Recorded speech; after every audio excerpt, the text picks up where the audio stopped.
So thank you everyone for coming. I'd like to introduce you to Trevor James, who's going to do his talk on weed biology and risk assessment. This is a cut down version of a presentation that myself, Paul Champion and Heidi Pene gave a couple of years ago to the NETS conference. And so I might be rushing things a little bit. It's just me now. Paul and Heidi won't be here because it's such a short presentation, but I want to acknowledge them and the part they played on it. So if we just go into what was the program for the old one, and we've cut out a lot of that out, like the breakout groups and everything, but we will be focusing on the target weed biology and ecology as much as we can get covered, and I'll be talking about that and how that impacts our attempts at eradication and how we might overcome some of these problems in the eradication process itself. So eradication, we'll start with what eradication is. It's the mortality of all individuals of all life stages. Now for weeds, that's difficult because we have seeds, which are inert or inactive life stages, but we need to eliminate them to enable the completion of eradication. And the elimination of every single individual of a species from an area in which recolonization is unlikely to occur. So that's a local one. It's just, this is an area, it's unlikely to get reinfested again. And we can say, you know, we have eliminated, eradicated something from an island, from a peninsula, from a locality. And the complete and permanent removal of all wild populations of a species from a defined area by means of a time-limited campaign. So that means that it's not an open-ended thing where you just keep on controlling it. We need to say there is an end time, whenever that might be, and it's a complete eradication in that time scale. So that really sets the outline of what we want to achieve, and the rest is how do we get there. So a couple of basic tenets. Early detection improves probability of eradication. This is just a no-brainer. The smaller scale, the easier the target, the lower the cost, the shorter time frame, and less chance of propagule production, and the limited impact of both the weed and control effort. Sometimes we might make quite a mess when we are controlling a weed. And if it's only a small area, we can accept the damage or the collateral damage a lot easier than if it's throughout an area.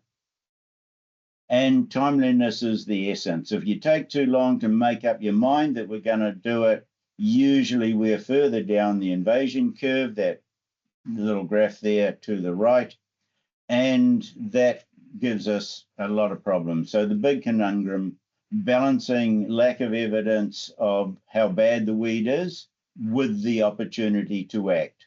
And so we need to get decisions made really quickly about how bad a weed is. And I'd just like to say there that AgResearch is developing some software that will hopefully speed up that lack of evidence using AI, searching hundreds of thousands of publications that are online for certain things that we want to know about a weed, and get the idea, and then match it with the climate of where its original, where it came from, the climate of where it's invaded to around the rest of the world, and how that might match the climate in New Zealand. So we are now in a position, or very close to being in a position, to give that information very quickly, and so decisions can be made much quicker and hopefully more timeliness for the eradication effort. So getting into biology and ecology, Getting rid of weeds can be a hell of a problem. It's often hard work, backbreaking work, and very difficult. And we need to make sure that we're doing a thorough job. First thing is thrown in here. It's a little bit out of context, but I just want to talk about plant identification, because if we want to get rid of something, we need to identify it. And if it's something new that we don't know that we want to get rid of, but maybe we do, we need to identify it and start making decisions as to whether we want there. So just quickly, some of these things, there's books out there all the time. There's the herbarium will give you a hand. There's the internet. My experience about people Googling it is wrong more often than it's right. Expert ID, iNaturalist can help.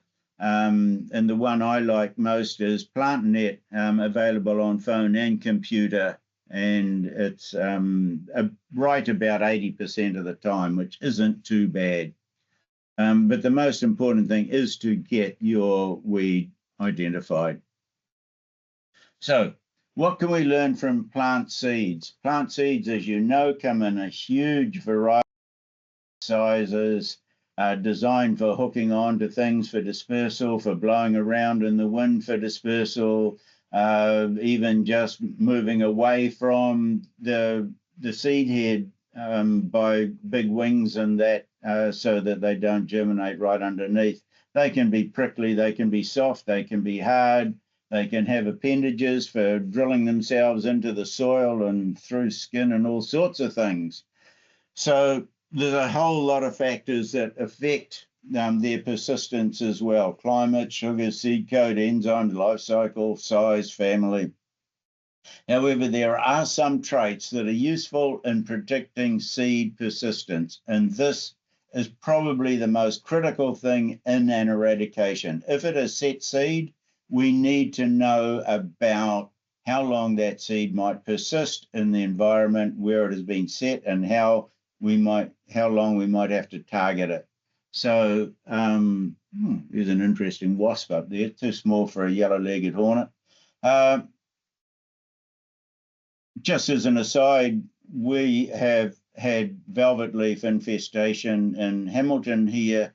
I have been cultivating a patch of where it was a lot of seed was, been doing it for 10 years, been cultivating it 4 to 5 times a year to promote germination, to try and deplete the weed seed bank. And so that's in excess of 40 cultivations. And we maybe have knocked it down by somewhere between 1/2 and 2/3.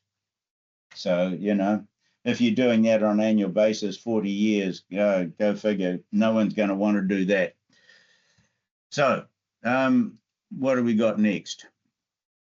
So seed size and shape can predict persistence in the soil. I've got 2 graphs there. I hope you can see them. The one there on the top talks about variance of seed dimensions. So the more it is, what do I want to say? The more that the shape is away from round gives you a reduction in persistence. So a little round seed is going to persist for longer than a big long seed or one that's an odd shape, okay? So we can see the group of black circles there. They're the little round seeds. And you can see there's only a few outside the area, but there are a lot of crosses, which is persistence for less than 5 years. And they're the ones that are long and skinny and or flat.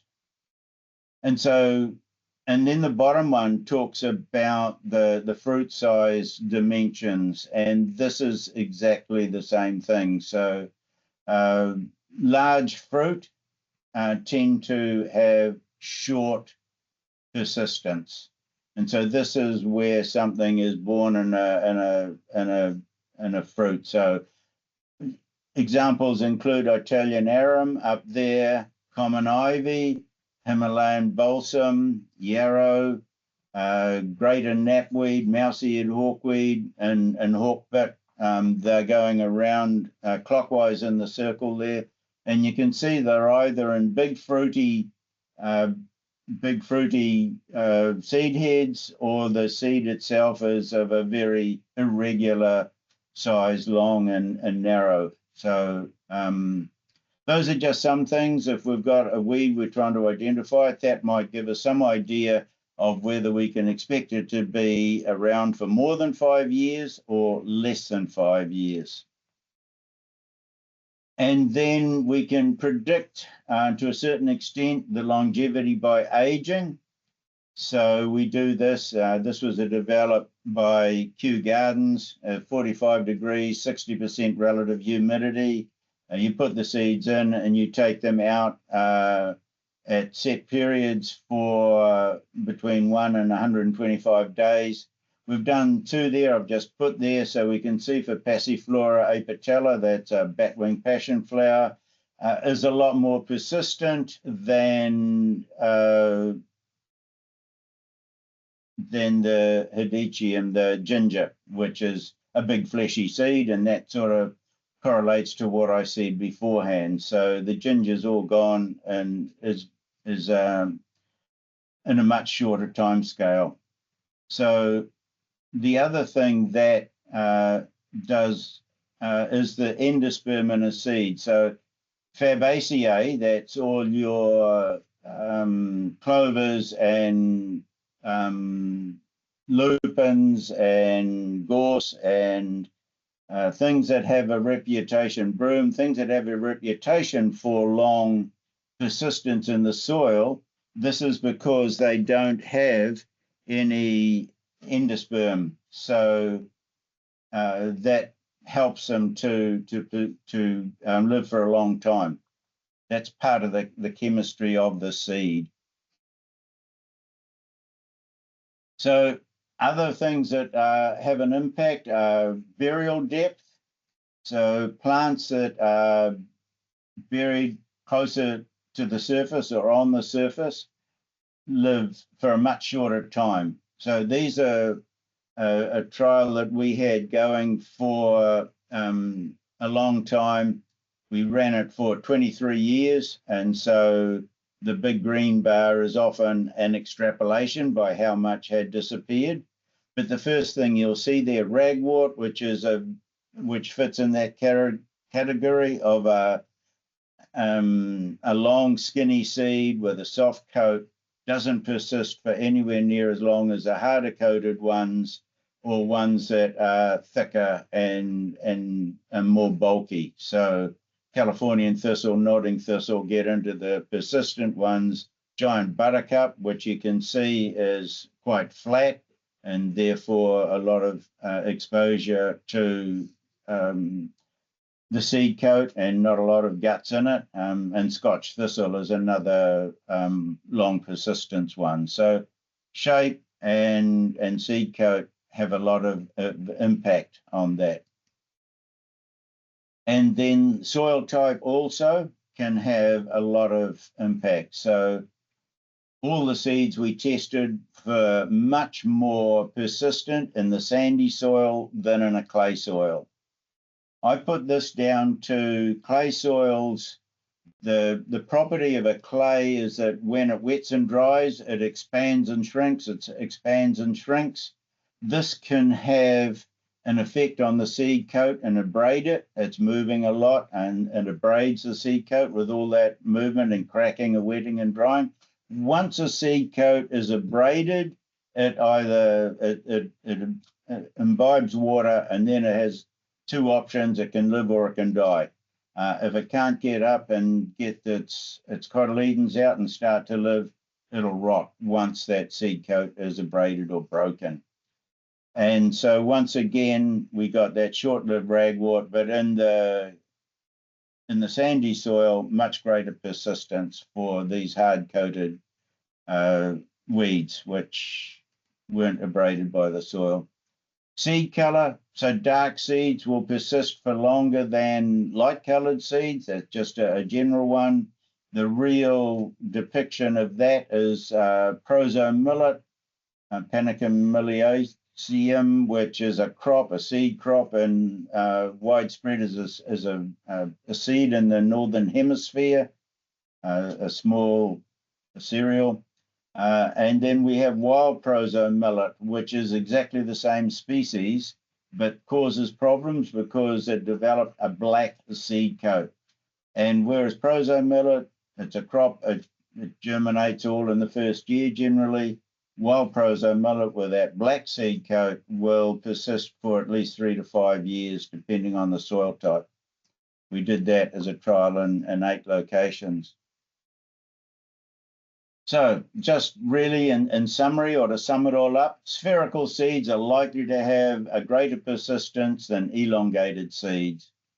Persistence increases with seed coat thickness, and seeds that require light for germination will persist for longer if they're deep buried.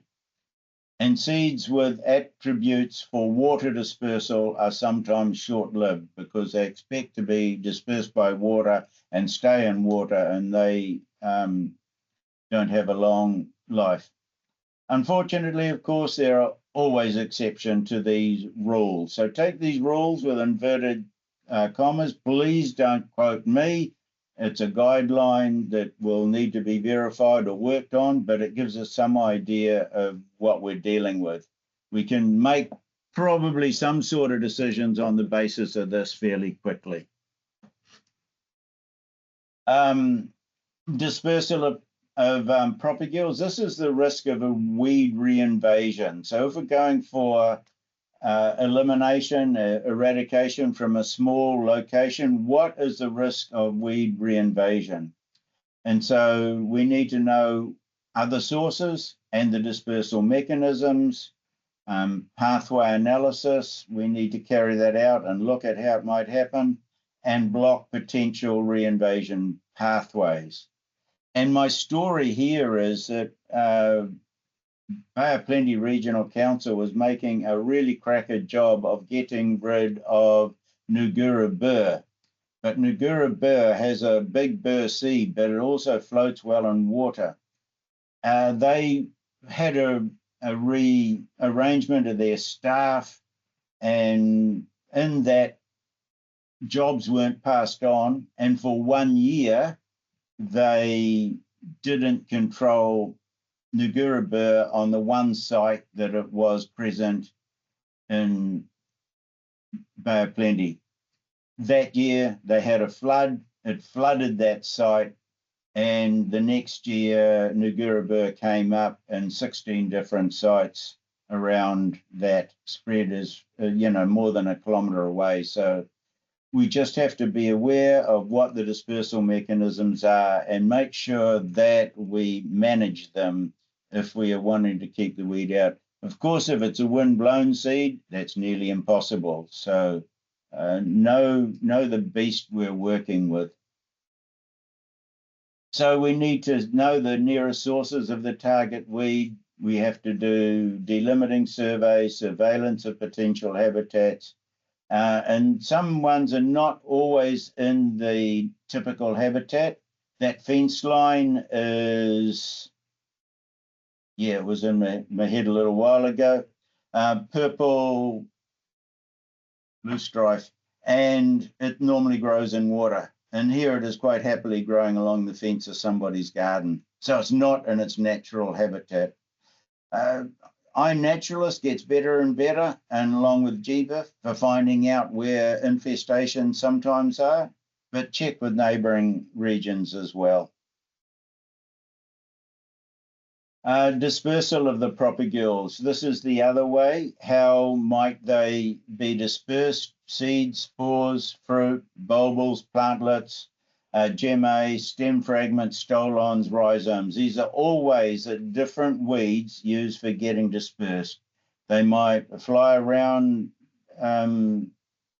they might be eaten by birds, they might be dispersed widely with wind, they might be little bulbils that need there, they might be corms underground, they might be rhizomes that spread for miles, and get caught up in dirt, or they might just be stolons, which is basically an overground rhizome, or a rhizome's an underground stolon. You can have that debate till the cows come home. But all these things, if they're caught up on equipment, in shoes, dispersed by birds or rats or other animals, then we have to control those pathways and make sure they don't get back into where we are. So this is basically summing it up again. So is it going to be spread by birds or mammals, by wind or by water? And is it likely to be spread by humans, either deliberate spread of ornamental plants?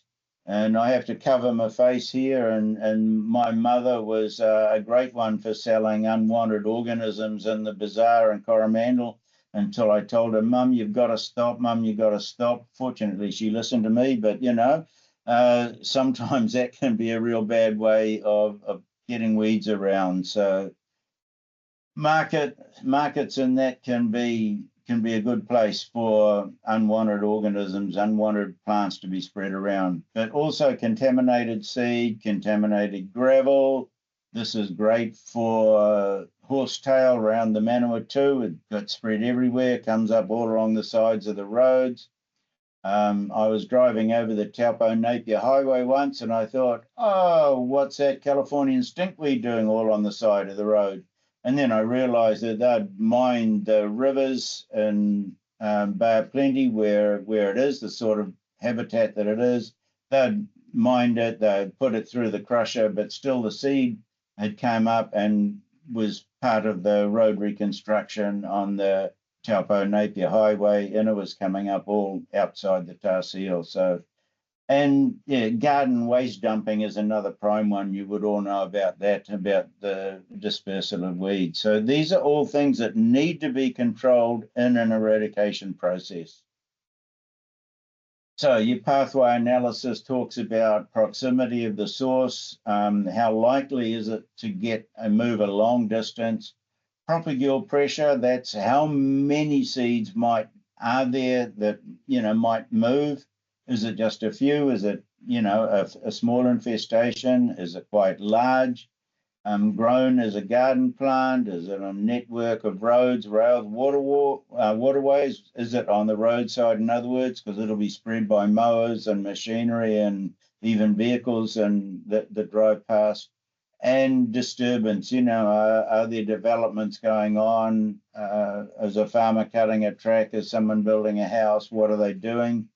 A classic one in Hamilton here, we found alligator weed behind a guy's ha-ha wall.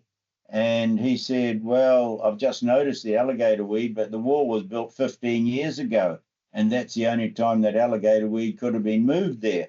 Now, this was moved into dry land where alligator weed doesn't do well, but he hadn't seen it in his wall for 15 years, and all of a sudden it came up. And the only way it could get there was when the contractor backfilled his wall. So fascinating. That's an incredible story. There are other ones around as well where we can see stuff has moved about unintentionally, accidentally, just out of ignorance. So these are all things that can cause problems.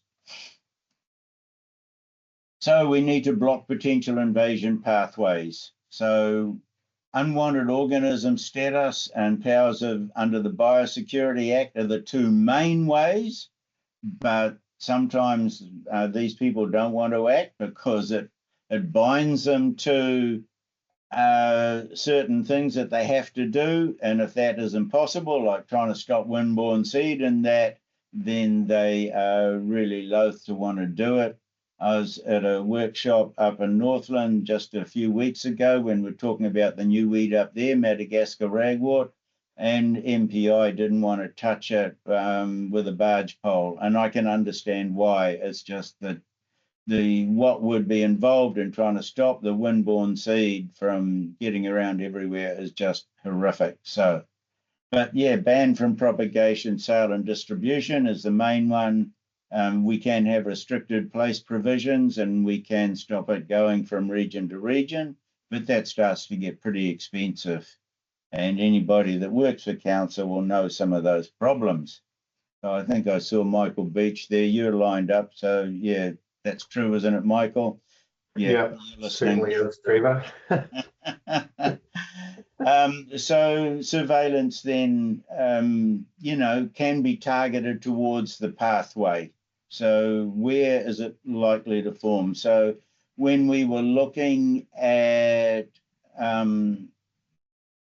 velvet leaf on farms, it got, and yellow bristlegrass from farm to farm, it got moved around with cut grass and cut maize for silage.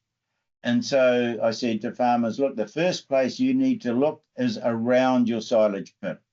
If the seed gets into the silage pit, it'll probably be sterilized, but not all pieces of grass, not everything gets actually into the silage pit. So you have to go around every year or twice a year and look around your silage pit out to 10 or 20 meters and make sure that there's nothing come up there, because that's the first place it's going to get in there. If the truck has driven through your farm down a driveway and hasn't had a cover on, you're going to need to look all the way along your driveway and 10 or 20 meters into the paddock on either side. So these are the things you've got to think about surveillance and where we need to look. Underground parts, perennial parts, these can be pretty terrible too. Taproots, tubers, facilitated roots. You know, the tuber on white briny there, the middle one has to be killed, otherwise it'll just keep on sprouting year after year. Field horsetail has little wee tiny tubers on the bottom of the roots, and they tend to be dormant all the time the plant is alive, and they will come up after the plant's killed. So you can have a pretty, what you think is a pretty effective spray regime, and then all of a sudden, where the hell is all this stuff coming from? Madeira vine is the same thing. It has all those tubers on the above ground plants that we can see. Most people actually don't know or fail to realize that those tubers also grow on the roots, and it's pretty hard to get rid of them. So there are some plants which are just, because of this, very difficult to manage. So stems, rhizomes, tubers, bulbs, and corms all have to be managed. We're still trying to control, Cape tulip, because it produces corms under the bulb, and they can stay dormant for quite a while. And there are other ones as well. The rhizomes of some plants can live for a long time, even after the top growth has been removed. So alligator weed is known to do this. The tubers, the rhizomes can persist for more than a few years with no apparent top growth. So these are things that we need to know and pick up from the literature or from knowledgeable people as soon as we can. So the underground tissue with many buds is a problem, because even if we dig up a lot of it and leave any tissue with a bud behind, it can regrow. And damage can stimulate growth from auxiliary buds. So, you know, if we chop it off with a spade and we leave a bit behind, we're in trouble.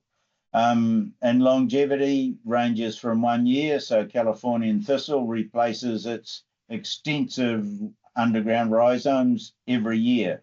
So if we control it for more than a year, we're there. But they can live for a long time. Other weeds, like I said, can be more persistent. So mechanical control, how to do it. So deep ploughing, then desiccation is the classical way, but it's very tough on the soil, and it means you've got to have a long brown period of non-production from your land, which can be expensive.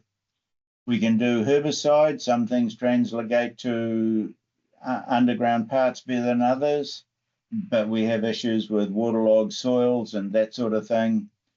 And And then during the final stages of eradication, we can find that there's less shoot, and the ratio to underground parts gets more difficult. So with very little leaf area, but a large area of underground mass, it's really difficult to get enough herbicide into that underground part to do that final kill. And so we're often suggesting that excavation might be the way to get those final bits. So if you're doing Manchurian wild rice, for example, and it's getting down to just 1 or 2 shoots, but they just keep on appearing every year over a very limited area, you might be best just to get in and excavate them to get those final ones, because you cannot get enough herbicide in to kill those final bits. So plant structure, here we focus on the above ground properties of the plants and how these can influence a threat, and also the potential for eradication. So I think you'd recognize that scene over there, old man's beard. What a shit of a weed, but I don't need to tell you that, do I? Okay, so one is the size manageable. That's the size of the plant and the size of the infestation. Accessible, is it easy to find? So detection, control, monitoring, and proof of freedom can be problems. So where the hell is it? Is it on a cliff face? Is it in the middle of a big clear paddock? Always a question, can we kill the plant? It's a difficult one. You know, we've had major problems trying to kill wild and conifers, for example, you know, and all sorts of different techniques have been used. Not all of them are as successful as what we would like. And can we prevent reinvasion, and can spread be prevented? So in the introduction, I said large widespread infestations harder to eradicate. There, sustained control might be a better option. Draw a line in the sand and say, don't come over this. Or just keep on working at it and working at it for as long as the will is there and the money is there. They're the two things. So high threat plus low density, those are the ones we should be thinking of doing. A greater priority and likelihood of success. And then again, the earlier the risk is identified and control initiated, the more likely you are to succeed. So these are all important things to think about for eradication. And then the habitat, you know, where is it? Submerged aquatics, invisible from surface, require specialist surveillance to find them. Highly competitive shade-tolerant plants can grow in or under dense vegetation. And I just did some work with Cape McAlpine a few years ago, and one of the surprises was phoenix palm. Phoenix palm would grow very happily in higher than 95% shade. So we got up to 98% shade, and it grew just as happily as anything else, you know. So there's some real surprises there that that can catch us out. So the phoenix palm was happy to germinate and grow in the shadiest of positions. And then plants that require little nutrition can grow in shallow and poor soils. That can be cliff faces, sandy dunes, places that can be hard to find. And plants adapted or exposed to below zero environments will grow then in your alpine and steep and hazardous terrain with limited excessive, and wilding pines are classic examples of that. And then the form. Climbers, of course, are hard to find from below. They just have a plain stem going up, which we can miss real easy. They get to the canopy, so aerial surveillance may be needed. And then the classic one is climbing spindleberry, where it's deciduous, so they can easily spot it in autumn when the leaves turn yellow, but by then the seed has already been dispersed. And so, you know, you're not getting ahead of the ball at all. So that can be a tough one. Very small plants are hard to find at low density. e.g. African club moss versus Manchurian wild rice. One you can spot from the roadside, the other you got to get out with a pair of binoculars. Yeah, and camouflage, invasive grasses, for example, grasses. Everybody hates identifying grasses. We sell 10 times more of that book than we do of the grass book. And the reason is everybody just, I hate grasses. So, so we've got to learn to do grasses. They can be distinguished early. I hope that woke everybody up that's going to sleep. I tend to do that every so often. And I can't tell whether you're sleeping or not. So, learn to do grasses and that, because they can be just as important as other species, broadleaf weeds. So, some things can help us. Brightly coloured weeds are easy to spot. Once again, we've got our purple loosestrife there. And the odour, more and more we're finding that detected dogs can actually pick up a lot of stuff. Here we've got velvet leaf, and they just love that. They can find it from quite a distance. But we've got lots of species now where we're using detector dogs to find. So that's a great help. And here's the form and colour. So there we can see the climbing spindleberry photographed on the top of the canopy, and easy to spot. Other things, terrain. Well, you all know, this must be familiar to all of you. Trying to get rid of it on the ground, so there we are trying to get to the root of the climbing spindleberry to nip it off and kill it, and it's pretty hard. And then we get to the plant that can it be killed. Nigel, are we still aiming for 5:45? I've got about 7 minutes. Yeah, great. Yep, okay. So we'll just go as far as we can, and then we'll have questions and answers. So have we got chemical control or other method? Chemical control is probably the main method that we're going to use for eradication. So can we kill the plant, or has it got poor herbicide uptake and not well controlled, like horsetail, Japanese knotweed, Manchurian wild rice? Really difficult to get enough chemical in there to kill the plant. We can, but it's difficult. In aquatics, there's limited herbicide options, and there's horrendous legislative restraints to using herbicides over water. And then plants with changing susceptibility, they might become woody and less susceptible to herbicides as they grow older. And accessibility, you've got to be able to get to the plant or get something to the plant to kill it. Drones might be helpful, but, to get those last ones can be a proper pain. And then to spread the vegetative reintroduction. I think I've probably dealt with that one enough, but yeah, things like alligator weed get spread from all sorts of places, flooding, and it's believed maybe it got into New Zealand, not by humans, but wrapped around the foot of a duck, believe it or not, because it first appeared around a pond on the Karikari Peninsula. And so how did it get there? It believed it might have flown with a bird across the Tasman. So yeah, who knows? Right.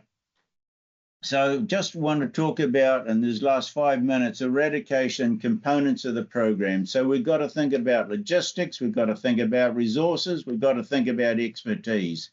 Any one of those is lacking, just go and have a hot coffee, a hot chocolate, and give up, because we've got to have the logistics, we've got to be able to do it, we've got to have the resources. If the resources is fluctuating and one year you got money and the next year you haven't, just give up. Okay, don't even waste your time. You're not going to get anywhere. And the expertise, is the knowledge out there, and do we have people that can get that expertise to you in a good way? So there is biological stuff, and we've talked about that a lot, but not the other things. So again, size and location, degree of isolation, monitoring area, how often can you get to it?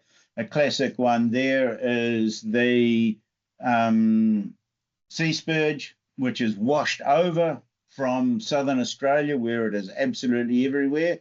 And sea spurge has washed up on the west coast of New Zealand from Cape Reinga down to the Karamea and the north of the South Island, and has been found at fairly regular intervals all along that coast. That's a massive surveillance job. It's a weed we want to keep out. It's really done a huge amount of damage to the sand dunes and beaches in southern Australia, and we want to keep it out. But surveillance and monitoring is a major problem. So, and so your feasibility, what's the adaptation of it to new climate conditions, propagule pressure, vegetative reproduction, longevity of the propagules, that's all of them, but the seed is the main one, and time to reproduction. If it reproduces 6 weeks after it emerges or 6 years after it emerges, can have a lot of impact on whether we're even going to be able to eradicate it. The shorter the time of reproduction, the more difficult the eradication process. We've got to be looking for it so frequently, and that's a mammoth logistical task. And then there's weed risk tools, which I have eliminated from the talk. So eradication, again, detectability. The dog, as I said, is help, but can we see it? Can we do remote detection, eDNA? The period when the plant is detectable, like climbing spindleberry, and then our knowledge, mapping and reconnaissance. You know, I heard people talking about this before they started. There's a lot of online things we can get on our phone, apps that can be useful for mapping and reconnaissance. They made huge progress in recent years, and so that's really good. So resources, time, reaction time, can we get there quick enough? Control technologies, engagement of personnel involved. A lot of this is using citizen science as well, and volunteers. They're critical to it. And a lot of the volunteers are like me, they're not young anymore, and they retire at 65 or 70. In all honesty, we might only get 5, if we're really lucky, 10 years of good work out of them. I'm being very matter of fact here, not meaning to offend anybody. Please, that's not there. I'm just being realistic that, it's a constant turnover of volunteers that we are working with, and we've got to take that into account. So I think I'm just going to have to, have we got an economic and a social license to work? Is the money there, and is the will there of the people? That's a very important thing. So, and reinvasion. I think I've talked enough about that, and I think we're really done now. Just repeating myself for some of these things, just to make sure failure to manage the propagule banks is critical. Dispersals are critical. These are some of the things. And we don't want to be a dead rat in the water. That was quite a good one, actually. I love finishing that one. I'm a bit of a funny person. So am I on time? Dead on time. How about that, eh? You're fabulous, Trevor. Thank you so much. Well, I feel like I've talked a hell of a lot. I've got a dry mouth. Well, a lot of what you've said is really relevant, especially in the community space, because often you'll get one person in an area who goes, why can't you eradicate alligator weed around Lake Pupuki? And it's kind of up to us community members to explain. And so, your talk is really relevant. So thank you. One of the questions in the chat was specifically about old man's beard and how persistent it is, but it leads to that question, like, how as lay people do we find out the persistence of certain weeds, seeds? Yeah, that's a good question. As I say, we can do the test, which gives us an indication, but that's costly, and we do need to have a couple of thousand seeds to be able to test, and that can be difficult. The literature, other people might have tried to control this weed and are worried about that. but this is probably one of the biggest holes that there is in the necessary knowledge. So it depends on how many different countries the weed has been a problem in and how much work has been done. And it can be a bit difficult to find that. Sort of universities and research organizations tend to have more resources at hand and can access more resources, but even Google Scholar can contribute a lot if you target, word your search very carefully so that you don't have to read through, 500,000 publications. And really, that's it. Fabulous, thank you. There's other questions. Is it possible to use hormones to stop monkey apple flowering? Pass.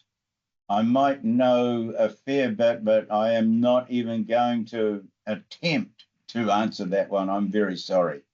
That's all right. I mean, I think there's going to be a lot of people with very specific questions about a specific weed. So, yeah, we can bring that up in the discussion afterwards, because you never know, of the 40 people here, there might be someone who does know the answer to some of these questions. Yeah, and don't lose the question. It would be good to keep a record of this, because with a little bit of searching, we might find the answer or not. So please keep a record of those questions. If you can bundle them all into an email and send them to me or to other knowledgeable people, we might be able to get a response in due course. Brilliant. And Peter was asking a question, but I'm not sure what it was to do with. It was about how it destroyed once collected if it cannot be dumped. I think he was referring to garden dumping, but I'm not really sure what that question is about. Right, is there any other questions that people would like to ask directly to Trevor? Just use the hand raise function. There's one there about contaminated garden stuff, but yeah, what contamination are we talking about? Yeah, there's, I mean, I don't, in Auckland, the dumping problems, and I suppose it's everywhere across New Zealand, is really extreme, and often the road ends are the worst, where there's no houses. Yeah. So. And one popped up there about ivy seeds, and you might have recognised it as such, but during the talk, heterohelix ivy was one of the ones with a shorter persistence of seed. So. Oh, right. Yeah. So somebody else asking about getting on top of climbing asparagus. Is there a chance, or how far is it up the invasion curve? It's too far up the invasion curve. It's just everywhere. So the upper half of the North Island, well, from Auckland north anyway, and quite a few other places, just everywhere. And then there's, in your experience, what motivates people to actually take action on weed control, and how can we design programs that tap into those motivations? Yeah, some of them, they have to be an outdoorsy person to begin with, and they have seen the impact of weeds firsthand. Either they've walked through the bush, they've tried to tramp through an area and the gorses everywhere. They tend to be there because of what they have seen about them and are worried about it.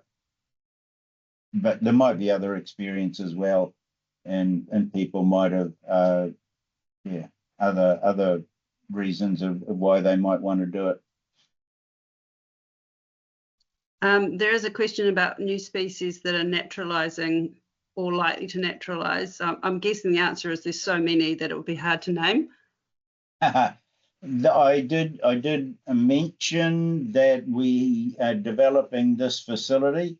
We actually now have a list of 22,000 species, which we believe are still in New Zealand. So New Zealand's got about just over 1,800 native species, not a large number.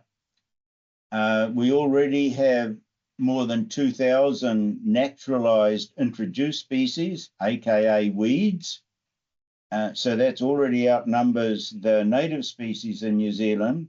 And then around in gardens and arboreums and all sorts of botanical gardens and that, if you add up everything else, they reckon that we have another 22,000 weed species in New Zealand. They obtained this number by going through really old Duncan and Davies catalogues and other things like that, and I've come up with this list. We can now very quickly scan that list for how well they match to New Zealand climate-wise, and have they been noted as invasive weeds in any other place that matches New Zealand climate. So that's amazing. That answers that question. It's a bit of a long-winded story, but we're making huge progress with that, with the help of AI on this area. And do you put a climate change lens on that to see what future weeds will be? Yeah. That's part of it. Yeah. Brilliant. Someone talking about Nigel that was saying that the old man's beard is persistent for 5 to 20 years. So that is a long time. It is a long time, and as I say, it's quite likely when they say 5 to 20. Can we identify the areas where it's only 5, and can we separate the areas where it's going to be 20? And, you know, some of the things that I pointed out, how frequent is the wet drying cycle? Is it sand? Is it clay? Is it somewhere in between? Is it likely to have been deeply buried, you know, due to erosion or animal treading or whatever? You know, all these things we need to take into account and think, is it going to be 5 or is it going to be 20 years? Yeah, no, it's really, those persistent weeds are quite shocking. Another question, given the size of the problem, how should we be prioritising and strategizing in regard to control methods we're using? Well, yeah, I basically thought I'd covered that. Pick the low-hanging fruit, small infestations, easy to access, easy to kill, known propagules, you know, that we can manage, not a high chance of reinvasion. That mightn't be the worst weed in New Zealand. It quite likely isn't. But yeah, we're never going to be able to control gorse and broom in New Zealand. 50-year seed cycle, you know. Biocontrol is something then that is resorted to, and that has had some fairly dramatic successes. So, you know, once we give up on the eradication, then we start focusing, well, what can we do? Sustain control, other management options just to keep it contained or whatever. Councils have on farms, they have fence line management, you know, boundary management. There's a whole range of tools out there that can be used to slow the spread or whatever, and then can we throw resources at it for biological control or something similar to that? Thank you. There's also a question about some plants that we've known for a long time but are now becoming more increasingly weedy. What do you think some of those factors are that are causing some species to suddenly explode? So it could be that three things basically. So plants and particularly weeds are very adaptive. So it could be simply that it has adapted to New Zealand conditions. The one I use there is kikuyu grass, you know, and it was only up north for a long time and is frost tender. Now you can find it throughout the North Island and the upper South Island in places where they have a lot of frost. but it's managing to survive them. So adaptation, I think, is one of the things that we can do that. Then it can have the opposite of that, which is the climate adapting or changing, which is helping it. But I believe that plant adaptation is happening much quicker in weeds than climate is changing. And so I think we need to look at the possibility of the plant adapting. You know, how quickly can a plant adapt is more of a worry than climate change in my mind. And then the other side of the equation is propagule pressure. And so believe it or not, when a plant sets seeds, a very low percentage of that seed actually gets on to maturity. Hundreds and hundreds of them die without ever fulfilling their life expectancy of producing seed. And that is another thing. We call it population dynamics, but it's got to get to a point where there is enough population of seed there that they can find each other, they can pollinate if they need to, and cross. So there's a whole lot of things like that. Is it monoecious? Is it dioecious? Yeah, is it a hermaphrodite for some seeds? You know, so that's all part of the biology of the plant, and knowing that will give us some indication. The plant might be, you might know about it.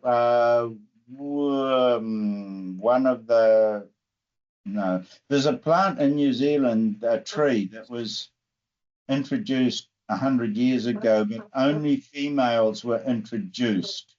And then about 5 years ago, the male was introduced, and now it's a shit of a weed. What is it, Mike? Is it Chilean mating? Yeah, I think so. Yeah. Yeah, it's exploded. It's starting to take off. And that's more than one. That's a real problem for trees. Okay, so there are a few things like that. Thank you. And someone wants to know what, in your opinion, is the worst weed in New Zealand?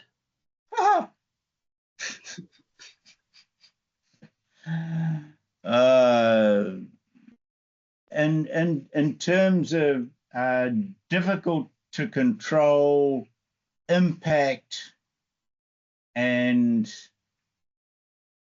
environmental disruption, I'd probably have to run with wilding conifers, I think. Great, thank you. Is there anything that can be done to reduce the import of likely new weed species by horticulturalists? Well, that's MPI, that's their job. Before something comes in, they are meant to do a risk assessment. Tourism is a huge problem, and it's pretty hard to stop. And trade is pretty hard to stop. And MPI has been quoted, and they won't mind me saying it again, is that no risk means no trade and no visitors. That's as simple as that. So we've done work on even after shoes, you know, the shoes that people are wearing when they come across the border don't get examined that much. And we have done studies that have shown that there are lots of seed on there. The most common one was silver birch, which is a big flat papery seed that's all through countries and cities. And the seed gets onto the thing, gets stuck onto the foot. And that was by far the most common weed seed that we found coming across in New Zealand. The other one is containers. So most containers are on hard ground all the time, but we keep on hearing about things that are in containers. We hear about the snakes, the toads, the wasps, the things, but there are weed seeds too, particularly on the outside of the containers. We have, you know, up to 5 or 7 kilograms of soil might be on the outside of a container, and that can have a large number of weed seeds in it. If it is only goes on to hard tarmac and that bounces off, and that's all very fine. But if it's got a delivery of someone's household goods and it goes to a farm way out in Ekatahuna or somewhere, and they drop it off there and it goes bang, we can get all sorts of stuff could happen. Contaminants within seeds for sowing, there are a lot of prohibited ones. And the test that New Zealand does is 5 times more stringent than the standard ISTA requirement. So we look at 5 times the amount of seed in any batch of seed before we allow it to get be imported. How much more stringent can you get and still be practical and afforded? If the MPI is already doing 5 times what every other country in the world is doing. So it's a really difficult one. But to me, the biggest worry is people that maliciously bring things in. Thank you. That's quite an eye-opener. It's a personal opinion, by the way. Yeah. Okay. So we've come to the end of our hour, but I will let people, I'll just open up the floor, and so feel free to ask questions of Trevor, or an open question from anyone from the floor. Just, yeah. So we should probably, Keith, should we stop recording at this point, or? Okie doke, I'll turn it off now. Fabulous.